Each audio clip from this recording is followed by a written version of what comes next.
Seçim sonucu bütün bunların ne kadar başarılı yürütüldüğünün tescilidir sadece. İktidarın oyunlarını bozan, planlarını değiştirmesine yol açan, onu daha da sertleştirerek ağır bedeller ödetmek üzere bütün yöneticilerimize, eş başkanlarımıza, seçilmişlerimize, yurttaşlara büyük bir saldırı planıyla yeniden sahne aldığı bir karanlık dönem görünmüş olsa bile 7 Haziran yaşanmıştır. Bizim 7 Haziran'da söylediğimiz sevgidir, aşktır, iyiliktir, güzelliktir. İnsanların bir arada yaşama iradesidir. Eşitlikçi, özgürlükçü bir demokratik cumhuriyeti var etme hayalidir. Diğeri ise faşizmdir. Sandıklar açıldığında, iktidar yenildiğinde saldırı konsepti çoktan hazırlanmıştı.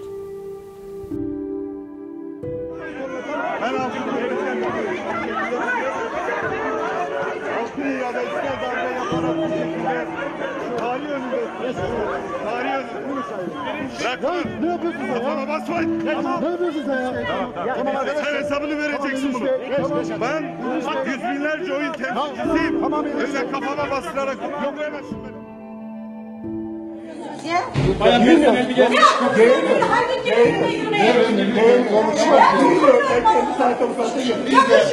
Biz de savcı beyin talimatıyla buradayız. Sakin ol, siz sakin ol. Telefonu bırakın bakayım. Savcınız da hayır senin arkadaşın. Bırakın onu.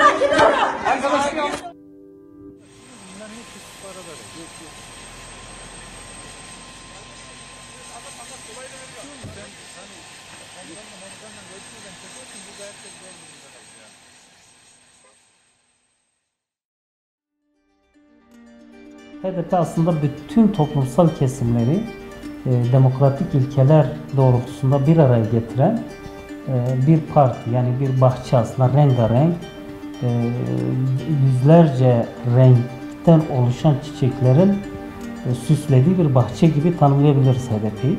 Mayası halk içindedir, öznesi halktır ve halkın kendi kendini yönetebilme iddiasının aslında somut karşılığıdır. Bütün farklılıklarını koruyarak bir arada olmalarını sağlayan bir fikirdir. HDP öncelikle herkesin bildiği gibi bir kadın partisidir.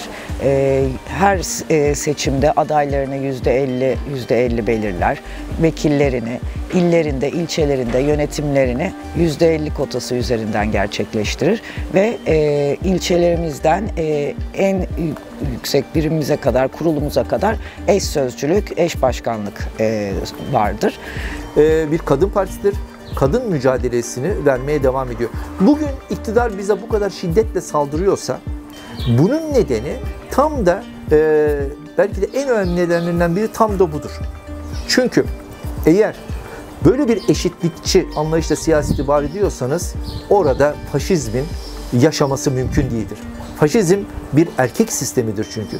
Erkek sisteminin çöktüğü bir yerde faşizmin kurumsallaşması mümkün olamaz. İki resmi görüş muhalefet gibi gözükse de aslında Türkiye iki resmi devlet görüşünün kıskacında bütün sorunlarına çözüm arama çabası içerisindeydi. Birisi devletin resmi görüşü, diğeri de devletin resmi görüşünü meşrulaştırma muhalefeti. Yani resmi ve yarı resmi iki örgütlenme, ideoloji arasında gidip gelen bir kısırlık içerisindeydi. Yani insanların kendi kendini yönetebilmesi, kendi kendini idare edebilecek bir dayanışma mekanizması kurabilmesi. Yani insanların başında bir tane başkan olmadan da ülke yönetebilir duygusunun verilmesi. Bu çok kıymetli.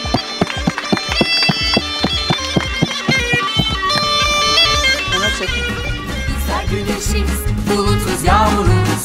Bizler demiriz, kömürüz, pamuğuz. Bizler baharız, umuduz, barışız. Bizler düğünüz, horoz eve kalayız. Baskıya karşı bizler HDP, sömürüye karşı bizler meclise, yasaklara karşı bizler HDP, haksızlığa karşı bizler meclise. Bizler HDP, bizler meclise, bizler HDP,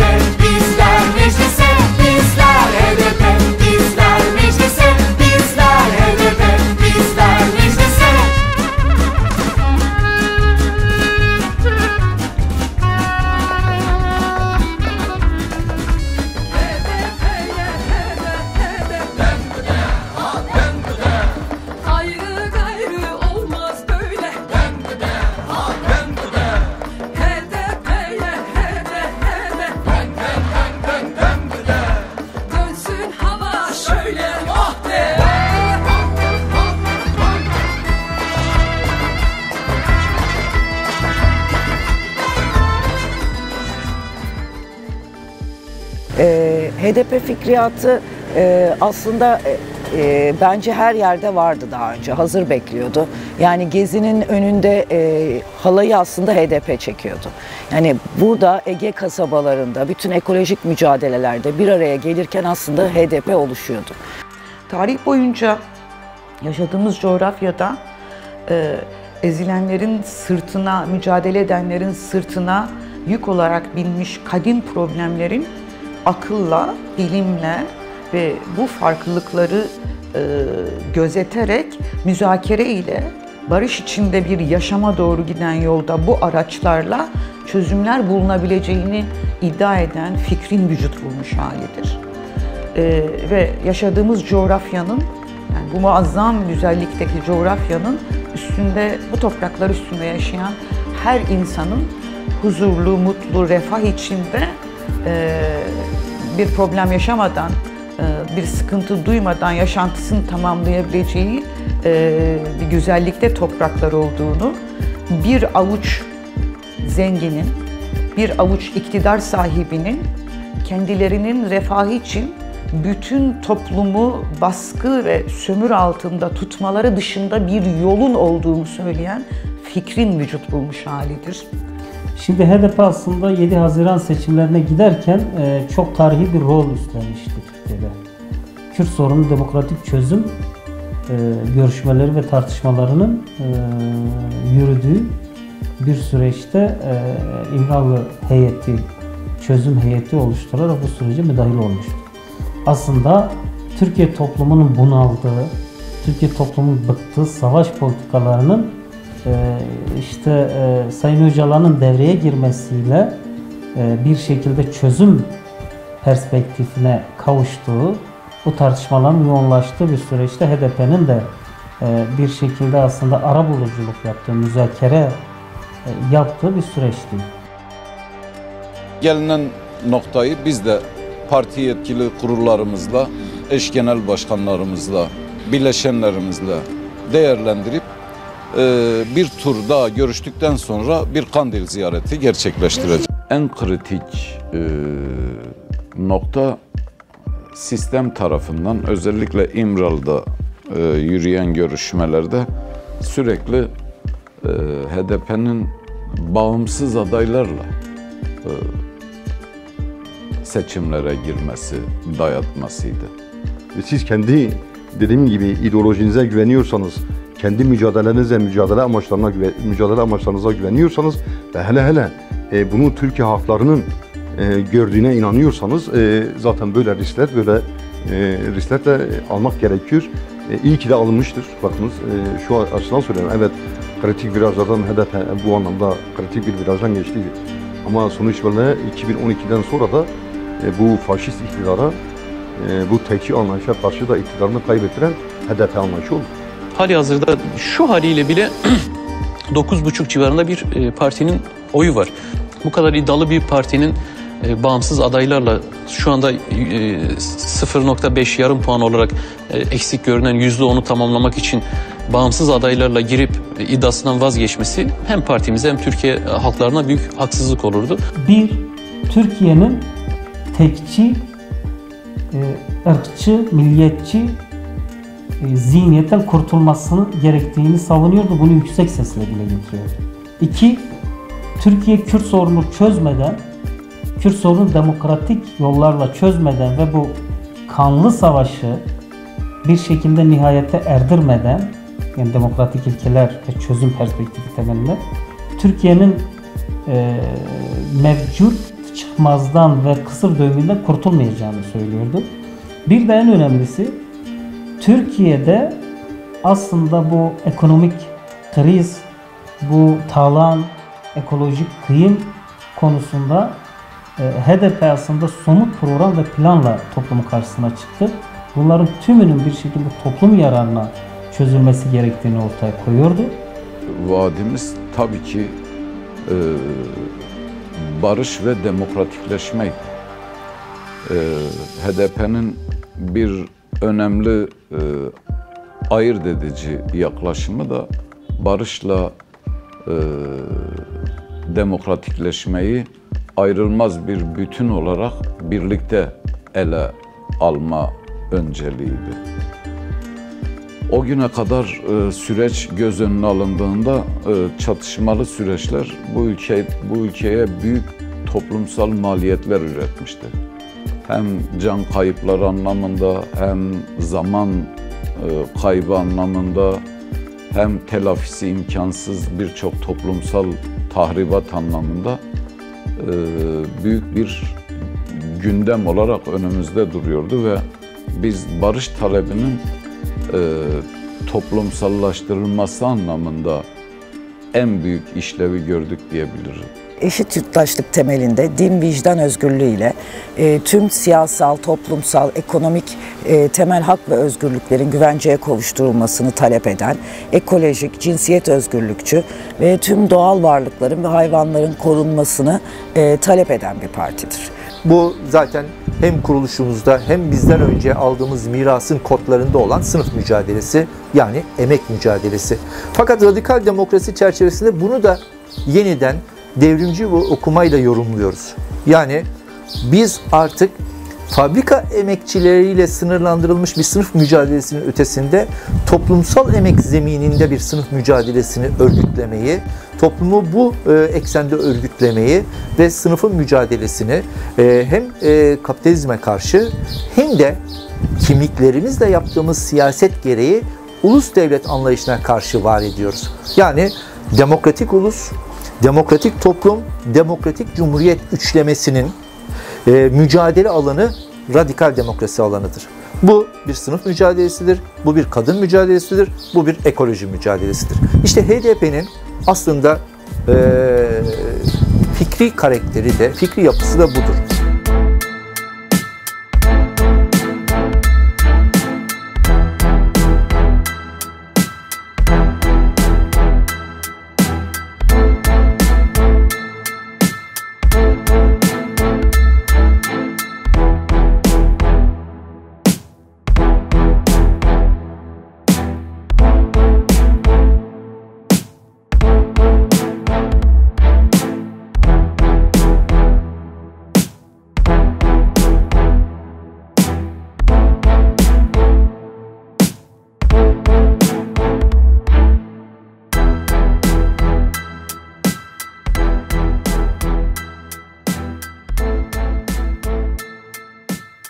Ama inanın ki Kürdistan'da öyle bir hava söz konusuydu ki biz bir köye gidiyorduk. Köyde sonuç itibariyle normalde önde gelenlerle bir görüşme gerçekleştireceğiz.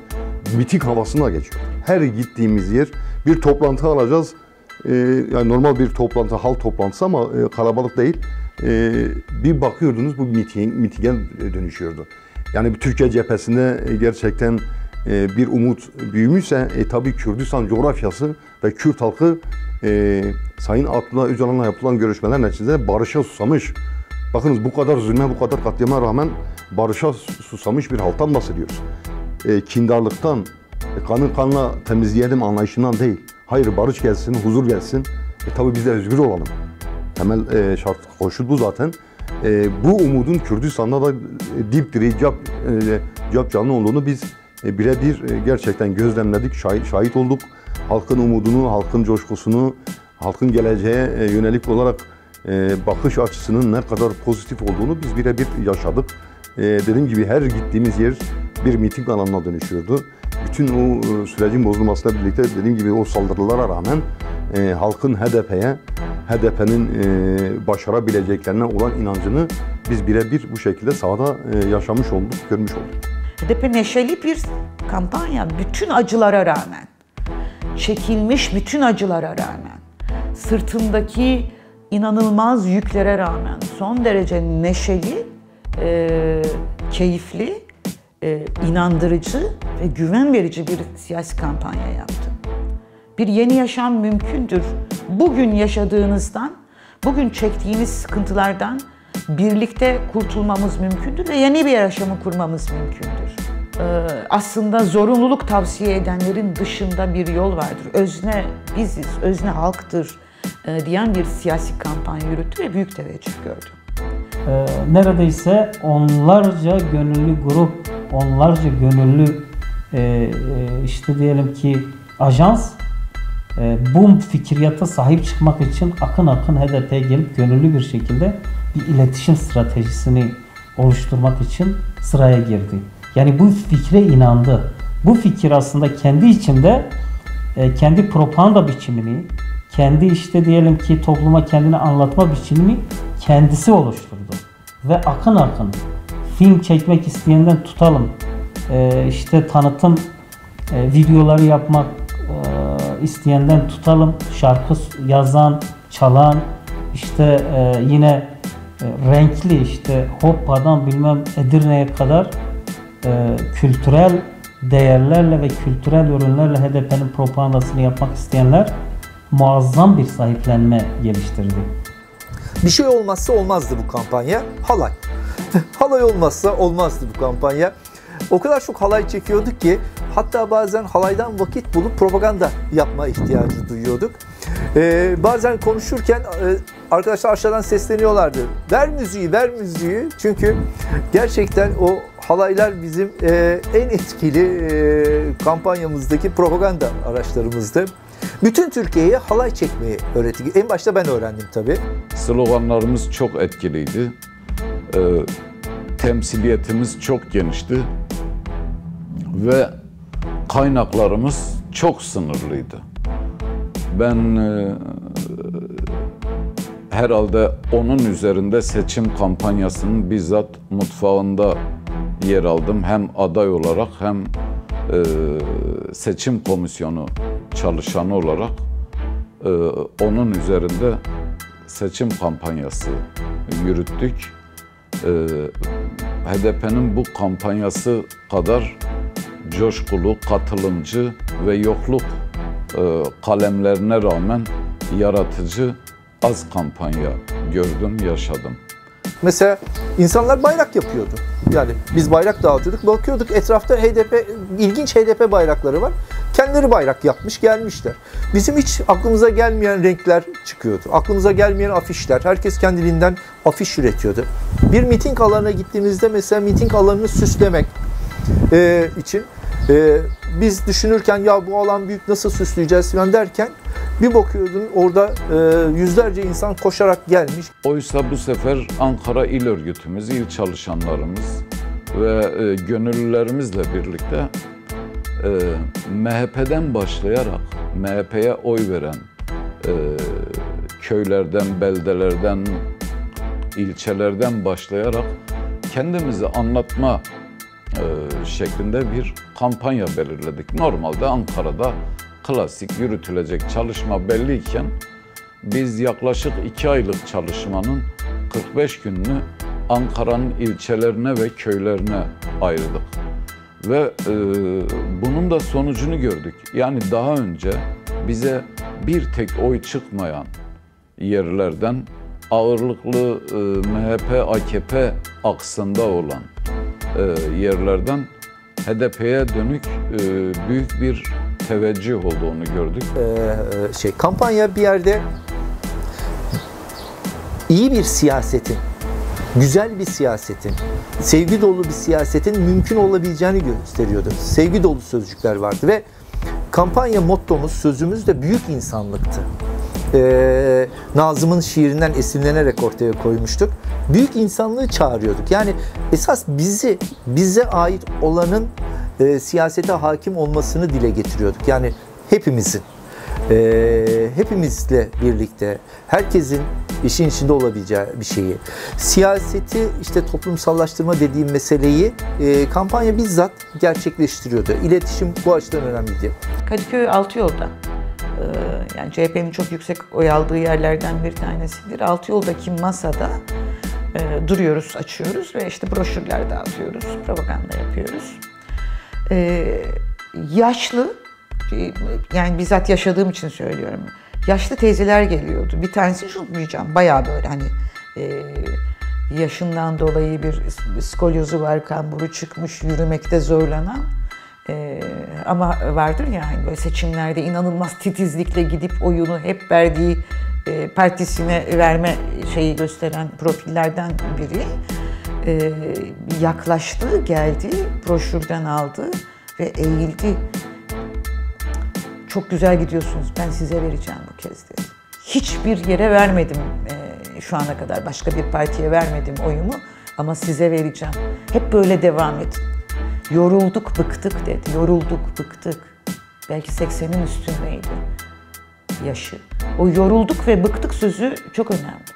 HDP'nin kampanyasıyla ilgili neşe veren, yorgunluk alan, problemlerin yüküyle ezilmiş bir halk değil, problemleri çözebilir, kendine güvenen bir halk haline gelebilme ihtimalini gördüğü için yorulduk, size vereceğim oyumu demişti. MHP'li olduğunu söyleyen, örneğin genç bir grup bir gün böyle tam yanaşamıyorlardı, bir mesafeli duruyorlar biraz uzaktan ama dikkatle izliyorlar. Genelde hani böyle kavgacı ve saldırgan bir tutum ihtimali belirdiğinde hemen karşılıklı şey alıyorsunuz ya, tutum alıyorsunuz ya. İlk kez öyle bir genç grubu, içlerinden bir tanesi geldi, ayrıldı, broşür alıp götürdü arkadaşlarına verdi. Biz MHP'liyiz abla.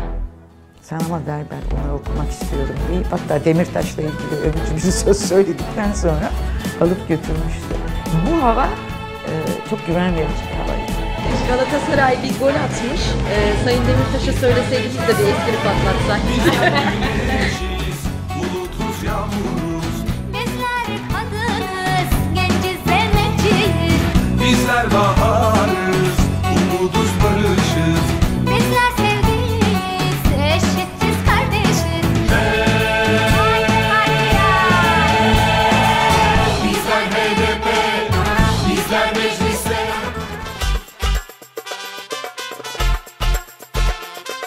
Ondan sonrası kolay.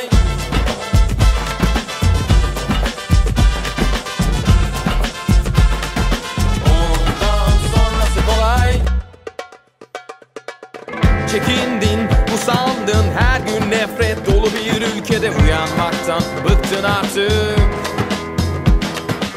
Sıkıldın, darlandın, hırsızı katili üstüne geliyor, saldırıyor bak her yanında. Sarılacak bir yoldaş arıyorsun. Halklar sevgili olmuş görüyorsun. Aklını kalbinle armanla, kafamdaki barajı hiç takma. Zorba göğsün halkın gücünü. Ondan sonrası kolay. Aklını kalbinle armanla, kafamdaki barajı hiç takma. Zorba göğsün halkın gücünü. Ondan sonrası kolay. Ne unuttun ne de saklandın, atılan tekmeyi kalbine kazıdın. Reyhanlıyı, Soma'yı, Rojava'yı. Direndin, yaralandın, kalbin kurudu, gözlerin yaşardı. Bir gün pes etmeyi düşünmedin. Seçim sonuçları çok muazzam bir zafer duygusu oluşturdu. Yani genel merkezde eş başkanlarımızın kameraların karşısına çıktığı zamanki ruh hali bütün toplumdaki ezilenler arasında bir zafer duygusuydu. Bir zafer, yani sadece orada kazanılan vekil sayısından bahsetmiyorum. Sadece bir klasik anlamda seçim barajının aşılmış olmasından bahsetmiyorum. O bir eşiğin aşılması, zaferin mümkün olacağının göstergesi, iktidarın yenilebilir olduğunun somut işaretiydi ve böyle de oldu. Sağcı, solcu, Kürt, Türk, Alevi, yoksul, zengin, genç, yaşlı, kadın, erkek. Ben bu başarıya sevinmeyen, bu başarıyla umutlanmayan çok az insanla karşılaştım. Rakiplerimiz, siyasal anlamdaki rakiplerimiz bile şaşkınlık ve takdir duyguları arasında gidip geliyorlardı. Bu topluma büyük bir umut oldu. Sisteme de büyük bir dert tabii ki. Çünkü konuşmanın başında da belirtmiştim. Resmi bir muktedir ittifakı, yarı resmi de devlet ittifakını meşrulaştırmaktan, onaylamaktan başka bir iş yapmayan bir muhalefet varken biz yeni bir ses olduk. Tıpkı Türkiye İşçi Partisi'nin 70'lerdeki başarısı ve topluma verdiği heyecan gibi bir coşku yayıldı ve büyük bir iyimserlik ve umut dalgası yayıldı. 7 Haziran'dan sonra Türkiye siyaseti çok hızlı bir şekilde başka bir aksa geçti. İnanılmaz bir şekilde hızlı geçti. Çünkü 7 Haziran'da sistem yenilmişti. Yani 100 yıllık iddiatçı akıl, Türk İslam sentezi denen anlayış ilk defa tarihinde demokratik siyaset zemininde en büyük darbesini almıştı. Yani o gizli mutabakat bozulmuştu. Siyaset yelpazesinde yer almış bütün siyasi partilerin, düzen partilerinin kendi iç mutabakatlarını bozan, sarsan bir darbe almışlardı ve yenilmişlerdi. Biliyorsunuz herkes geçecek mi geçmeyecek mi onu düşünüyordu. Kilit partiydi. Bizler Türkiye'nin ezilenleri olarak, Türkiye'nin yoksulları, emekçileri olarak, barıştan, adaletten ve özgürlükten yana olanları olarak muhteşem bir zafer ve muazzam bir başarı elde ettik. Hepimize, bütün Türkiye'ye şimdiden hayırlı uğurlu olsun diyorum.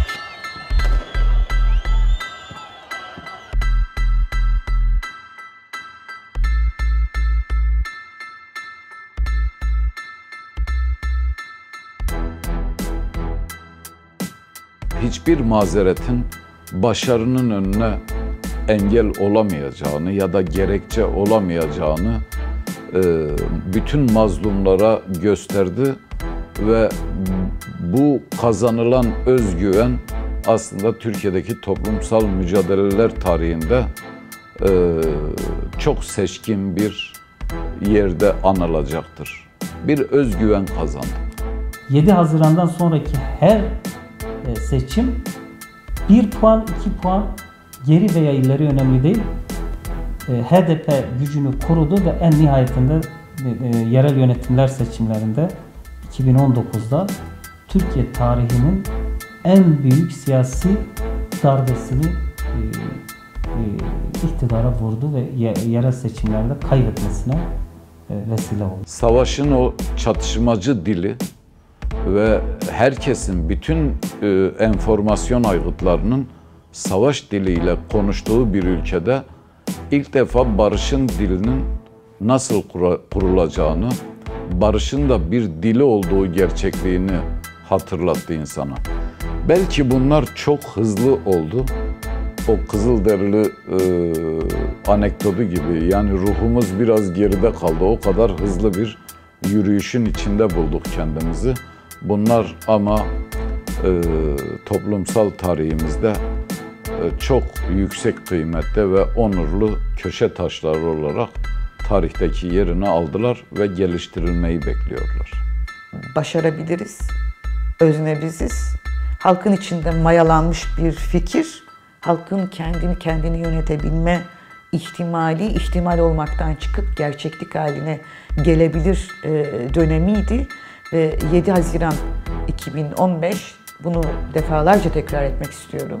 Unutturulmak istense de, üstü kapatılmak istense de, bütün politik kırılma müdahalelerinden geçse de süreç 7 Haziran yaşanmıştır. Bu demektir ki bir daha çok güçlüsü yeniden neşeyle ve güvenle gerçekleştirilebilir. Bu yolda devam etmekte ve yüzümüz gülerek HDP'yi anlatmakta büyük yarar var.